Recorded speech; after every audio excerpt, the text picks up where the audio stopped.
සුබ දවසක් වේවා. අද මම මේ වීඩියෝ එකෙන් කතා කරන්න බලාපොරොත්තු වෙනවා සිංහල ටයිප් කරන්නේ නැතුව කොහොමද Google ෆෝම් එකට සිංහල ඇතුළත් කරලා Google ෆෝම් එකක් නිර්මාණය කරගන්න කියලා. මේකට අපිට අවශ්‍ය වෙන ඉතා කුඩා ඇඩොන් එකක් අපේ Google Chrome නැත්නම් Google web browser එක සඳහා යොදා ගන්න. අපි බලමු කොහොමද මේ අපේ Google Chrome web browser එකට අපිට ඒ කියන ඇඩොන් එක ලබා ගන්නේ කොහොමද කියලා. හරි. ඒකට මම මුලින්ම Google Chrome එක ඕපන් කරගන්නවා.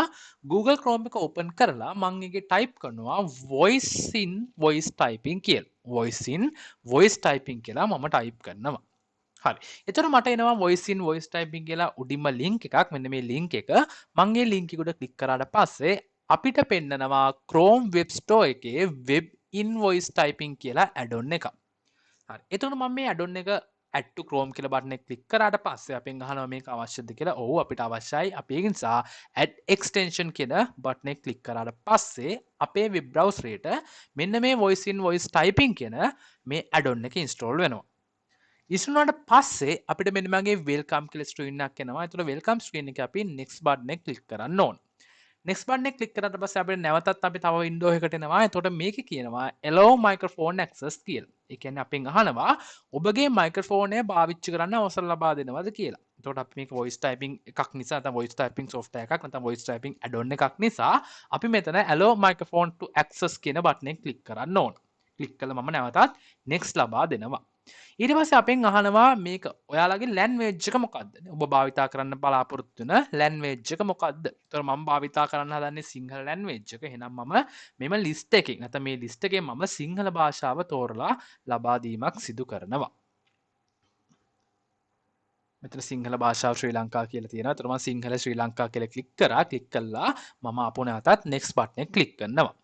next බටන් එක ක්ලික් කරාට පස්සේ අපෙන් අහනවා මේ ඇඩොන් එක පින් කරන්නද කියලා. අතර පින් කරනවා කියන්නේ බලන්න මෙතන දකුණු පැත්ත ඉහළ මෙහෙම අයිකන් එකක් තියෙනවා. මෙන්න මේ අයිකන් එක උඩ ක්ලික් කරාට පස්සේ අපිට පෙන්නනවා voice in voice typing කියන අපේ නැත්නම් අපි මේ ඉන්ස්ටෝල් කරපු ඇඩොන් එක. එතකොට මේ ඇඩොන් එක තියෙන්නේ මෙන්න මේ අයිකන් එක ඇතුලේ. එතකොට අපි මේක ඉහළට ගන්න ඕන නම් නැත්නම් මේ අපේ මේ ඇඩොන් එක එළියට ගන්න ඕන නම් අපි මෙන්න මෙතන පින් අයිකන් එක ක්ලික් කරන්න ඕන. එතකොට පින් අයිකන් එක ක්ලික් කරලා පස්සේ පේනවා මෙන්න මේ මයික්‍රොෆෝන් එක සලකුණක් අපේ දැන් වෙබ් බ්‍රවුසර් එකේ එළියට ඇවිල්ලා තියෙනවා. එතකොට ඒ පියවර තමයි මෙන්න මේකෙන් කරන්න තියෙන්නේ. එතකොට මම මේ පියවරත් කරලා අවසන්. එහෙනම් මම ආපහු නැවත next බටන් එක ක්ලික් කරනවා. next බටන් එක ක්ලික් කරාට පස්සේ අපිට මෙතනින් බලන්න පුළුවන් අපි මේ ඉන්ස්ටෝල් කරපු ඇඩොන් එක නිසියාකාරව ක්‍රියාත්මක වෙනවද කියලා. එතකොට මට ඕන නම් මෙන්න මේ කොටුව ඇතුලේ බලන්න පුළුවන් මම කියන දේ නිසියාකාරව මෙතන ටයිප් වෙනවද කියලා. එහෙනම් අපි ටයිප් කරන්න ඕන නම් මොකද කරන්න ඕන? අපිට අවශ්‍ය ස්ථානය අපි ක්ලික් කරා. ඒ කියන්නේ අපිට කොතනද සිංහල ටයිප් වෙන්න ඕන. අන්නේ අදාළ ස්ථානය අපි මෙතනින් ක්ලික් කළා. මෙන්න මේ මෙතන දකුණු පැත්තේ ඉහළ තියෙන මයික්‍රොෆෝනේ බටන් එකට මයික්‍රොෆෝනයක් වගේ තියෙන මේ බටන් එක උඩ අපි එක සැරයක් ක්ලික් කරන්න ඕන. ක්ලික් කරාට පස්සේ අපේ මයික්‍රොෆෝන් එක ඔන් වෙනවා. එතකොට අපිට අවශ්‍ය දේ කියන්න පුළුවන්. එතකොට ඔයා ඔටෝමැටිකලි මෙතන මේ වචන ටික ටයිප් කරගන්නවා. ඊට පස්සේ අපි ටයිප් කරලා ඉවර වුණාට පස්සේ අපිට මේක ඉවර නම් නැත්නම් අවසන් නම් අපි නැවත මෙන්න මේ මයික්‍රොෆෝන් එක බටන් එක ක්ලික් කරන්න ඕන. තොරතුරු හා sannivedana තාක්ෂණය.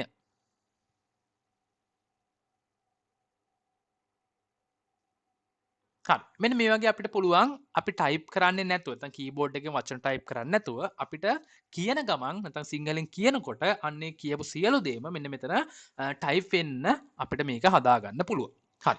දැන් එහෙනම් අපි බලමු කොහොමද Google ෆෝම් එකකට මෙන්න මේ සිංහල අකුරු අපි අතින් ටයිප් කරන්නේ නැතුව අපි වචන වලින් කියන ගමන් මේක ඔටෝමැටිකලි ටයිප් වෙන්න හදන්නේ කොහොමද කියලා. හරි. එහෙනම් මම ඉස්සෙල්ලම අලුත් Google ෆෝම් එකක් නිර්මාණය කරගන්නවා. අලුත් Google ෆෝම් එකක් ඔන්න මම දැන් නිර්මාණය කරගෙන අවසන්.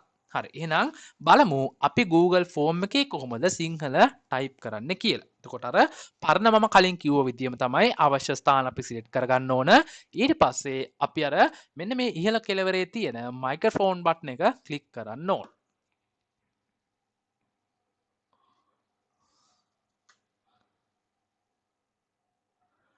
තොරතුරු හා sannivedana තාක්ෂණය.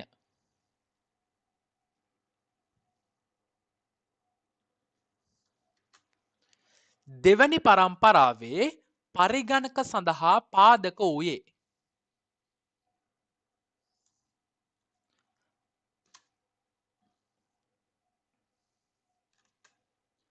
රික්තක නල රික්තක නල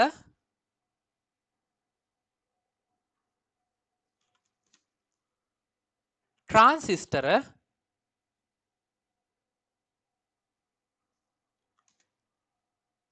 අනුකලිත පරිපත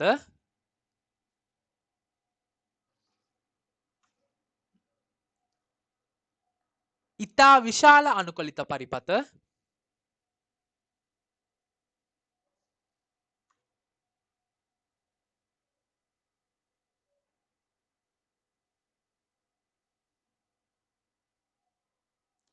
විශාල අනුකලිත පරිපත